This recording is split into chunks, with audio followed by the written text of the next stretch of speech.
Brooke Hundley is the production assistant from ESPN who had an affair with broadcaster Steve Phillips. And she has finally come out and talked about her situation with Steve Phillips. Finally come out and talked about it. She already talked about it one time in a freakishly inappropriate letter.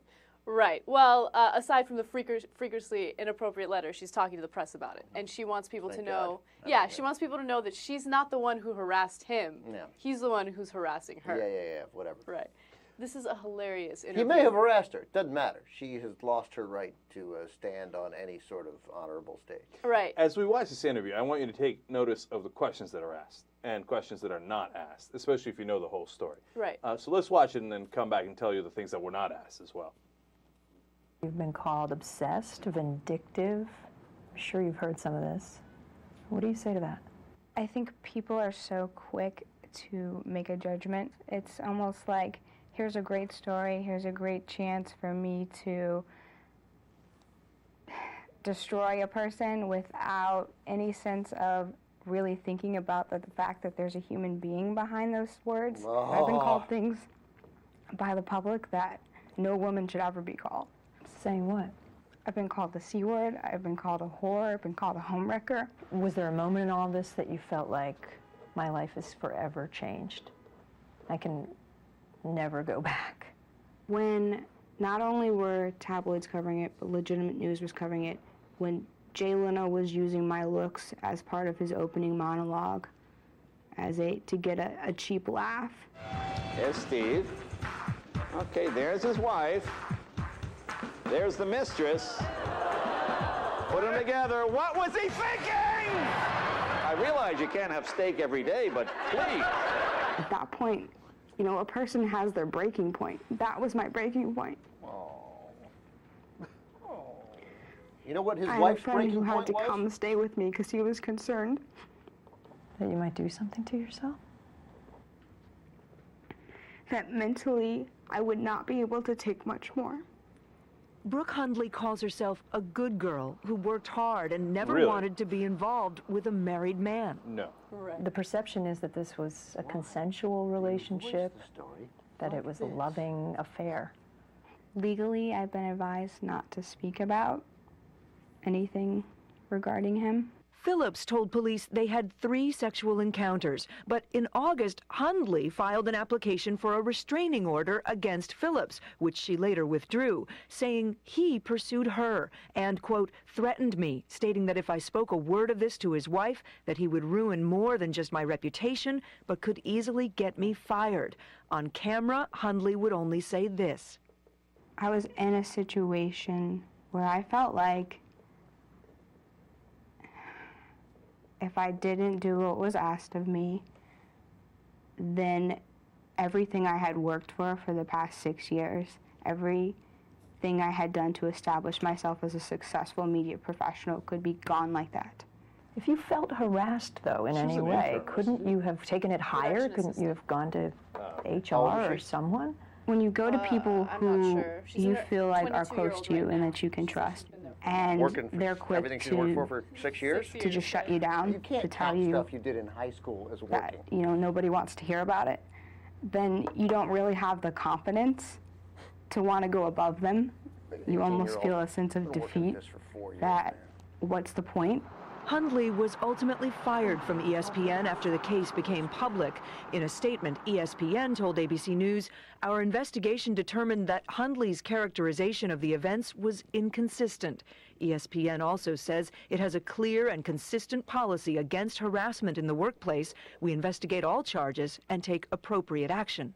I obviously feel pain for anybody else that I may have brought into the situation. But I did things and I thought about things just as an avenue to get people to pay attention. To you. You must understand, though, what it looks like. I mean, for any wife, for any mom, to pick up a letter and read about their own children, I can imagine getting a letter like that and being scared. People think you're a stalker. that letter to my Are they family. wrong? Absolutely. I didn't, in any time working at ESPN, follow anybody around wanting any sort of relationship with anybody. My ass. I didn't harass anyone. Is there something that you would want to say now to Marnie Phillips? The same fear that I heard in her, and I listened to that 911 call after the fact. The same fear I heard in her voice was similar fear to how I had felt. Bullshit. And I would never have wanted anybody else to feel or to go through what I was going through. You brought that on. You did that. There you go. Yeah, you did that. I brought it on, but not intentionally. I simply wanted somebody to get upset enough to have an impact You wanted her to get me out of this horrific situation. Steve Phillips told police it was his pulling back from the relationship that made Hundley become erratic and delusional. But Hundley says she was never in love with anyone at ESPN. If Steve Phillips were watching, is there anything you would want to say to him? You know, anything between me and Steve has been resolved. I take responsibility for my own actions. No, you don't. And I would hope that at some point that he would grow up and take responsibility for his own actions as well. Steve Phillips was fired from ESPN in October. His agent tells us that he remains in rehab. Don't talk like this. Talk like that. Yeah, I feel like she paid ABC for this interview. Like, okay, you guys are going to be my publicists here. You guys need to make me look good. Because this was all a way to get the public to feel sorry for her, right? And, yes. And I hate when women accuse men of harassing them when it's so clear and evident that harassment is not the situation here. Okay? Yeah, because it minimizes all other harassment claims. Exactly. And that's why it's so bothersome. Look, let me just make one very important point here as a way of framing it. So, like, people made fun of the fact that she was ugly. Look, we did it too, okay? I'll be honest with you. And I wouldn't have done it if I thought she was a good person, right? But she's not. And what ABC never told you in that interview is not only that she went to the house and gave the letter to the wife where the kids could have seen it. And big details about their kids, like that was the... Right. But I think the critical part was among the many things that she did wrong, she reached out to the kids through Facebook. Yeah. And befriended them under false pretenses and then started asking about their parents' love life. Yeah. No. Now, you reach out to my kids like that, I'm going to reach out to you. No, okay. Also, so that's why it's bullshit. Right. And that's why ABC, that was an unacceptably softball interview. You got to go and say, hey, look, wait a minute now. You did this Facebook thing. You got to understand that sounds psychotic, right? Yeah. If you have an explanation, that's why we're doing the interview. Tell me what the explanation is. The explanation sounds like you were in love with him and he pulled back on the relationship. If anything she says about Steve Phillips saying, if you do to reveal this and if you tell my wife, I'll ruin your career. I couldn't fire Steve Phillips fast enough. Stop talking. Yeah. Clear out. You're done, and we're gonna make sure you don't work in this business. We're gonna do all I can, make everybody know what you did here. Mm-hmm. Steve Phillips sounds like a cretin in this, but I don't know because from her, she's so unstable, and I don't believe anything comes out of her mouth. And reaching out to the kids and sending the Facebook stuff to the kids and including details about the kids in the letter to the wife's bad enough. Writing the letter to the wife bad enough that you know things about his penis his junk. And everything. Yeah. Right. By the way, that's it. I don't know. You guys made fun of her being ugly. Jay Leno joke. That's wrong. I know. And it's wrong. It's wrong. It's wrong. You shouldn't do that. First of all, I don't think she's that ugly.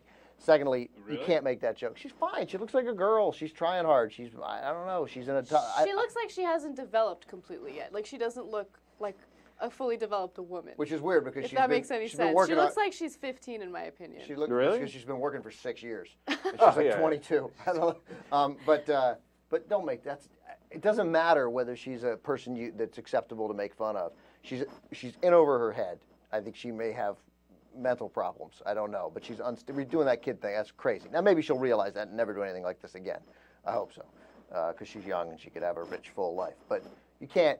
Somebody's got to say, we're not doing a joke where we just laugh at someone for being ugly. We're just not doing that. We're just not doing that joke. I agree with you 100%. Yeah. When I saw that Leno clip, that was the only thing in that interview that made me feel sorry for her. Totally. Because I could just imagine, as a woman, I could imagine, someone as big as Leno making fun of me like that, and I would be in tears, probably for a week. Yeah, that's interesting, because I watched Leno's joke, and I was uncomfortable. But we did the same joke. We did.